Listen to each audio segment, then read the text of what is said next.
Hello everyone, welcome to unique learning system. आज मैं फिर से उपस्थित हूँ एक नए मुद्दे के साथ और जिसका नाम है समुद्र सेतु और वंदे भारत।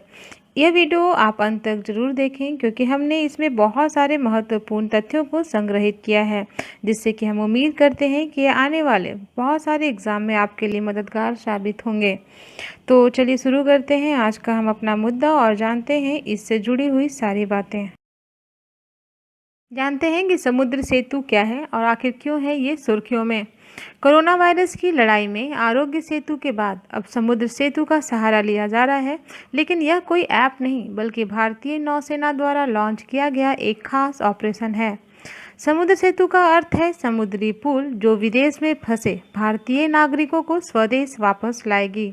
नौसेना के समुद्री जहाज, जलाश्व और मगर इस काम को अंजाम देंगे।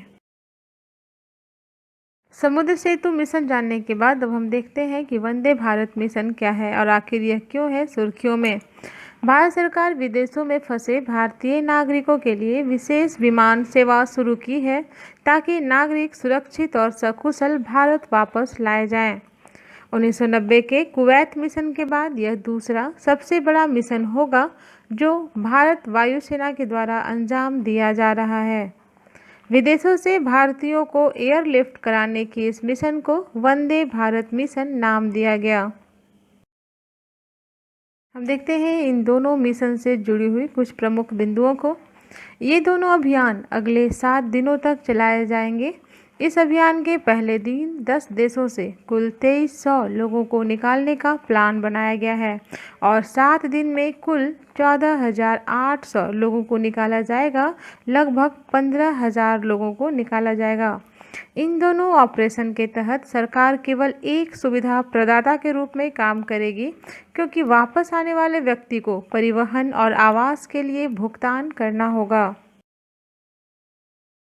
फंसे हुए लोगों में शामिल हैं कारोबारी यात्री, पर्यटक, छात्र जिनके हॉस्टल बंद हो गए, पेशेवर और मजदूर जो वैश्विक लॉकडाउन के आर्थिक प्रभाव के कारण नौकरी खो चुके हैं।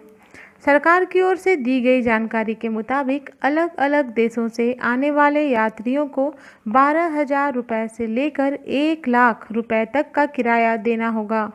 इसके अलावा विदेशों से जिन लोगों को देश में वापस लाया जाएगा उन्हें क्वारंटाइन सेंटर में रखा जाएगा तथा यहाँ रहने का खर्च इन नागरिकों को खुद ही उठाना होगा।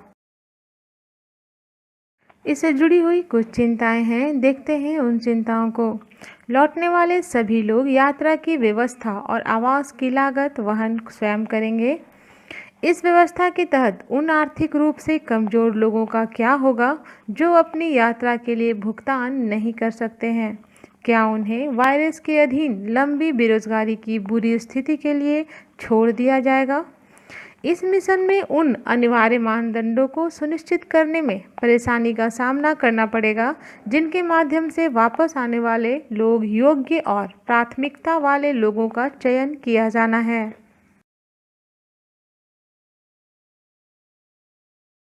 अर्थव्यवस्था को जीडीपी के लगभग 2% के महत्वपूर्ण रेमिटेंस का नुकसान हो सकता है, लेकिन कुशल प्रवासियों की वापसी को कई क्षेत्रों के लिए एक अवसर के रूप में भी लिया जा सकता है। अब हम देखते हैं निष्कर्ष। तमाम चिंताओं के बावजूद वापस आने वाले को सरकार के प्रति एहसानमंद होने में कोई संदेह नहीं होना चाहिए।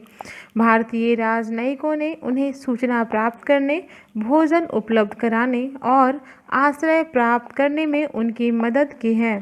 एयरलाइंस और नौसेना के कर्मचारी संक्रमण के जोखिम के बावजूद इन ऑपरेशनों को अंजाम देंगे। सरकार को नोवल कोरोना वायरस की एक दूसरी लहर के साथ साथ पश्चिम एशिया में तेल की कीमतों और अर्थव्यवस्थाओं में गिरावट के कारण भारतीय प्रवासियों की वापसी में तेजी से वृद्धि की आवश्यकता वाली दोनों स्थिति के लिए तैयार रहना चाहिए। इस परेशानी को समझते हुए भविष्य के लिए विदेशों में फंसे हुए भारतीय नागरिकों को परेशानी से बचाने के लिए एक बेहतर सिस्टम की आवश्यकता है। पूरे वीडियो से जुड़ा हुआ हमारा आज का सवाल है, समुद्र सेतु मिशन किसके द्वारा चलाई जा रही है? ए भारतीय थल सेना, बी भारतीय नौसेना, सी भारतीय वायुसेना और डी इनमें से कोई नहीं। और दूसरा क्वेश्चन है, समुद्र सेतु मिशन और वंदे भारत मिशन कितने दिनों के लिए चलाई जा रही है? ए 1 सप्ताह, बी 7 सप्ताह, सी 1 दिन और डी 1 महीना। आप अपना जवाब हमें कमेंट बॉक्स में ज़रूर दें। आज के लिए बस इतना ही। यदि आपको यह वीडियो अच्छा लगा तो आप इसे प्लीज़ लाइक, शेयर और सब्सक्राइब ज़रूर करें। आपका एक लाइक हमारे मोटिवेशन के लिए काफ़ी होता है। और अगर आपको इसी तरीके से नए वीडियो चाहिए तो इसके लिए आप बेल आइकन प्रेस करना ना भूलें।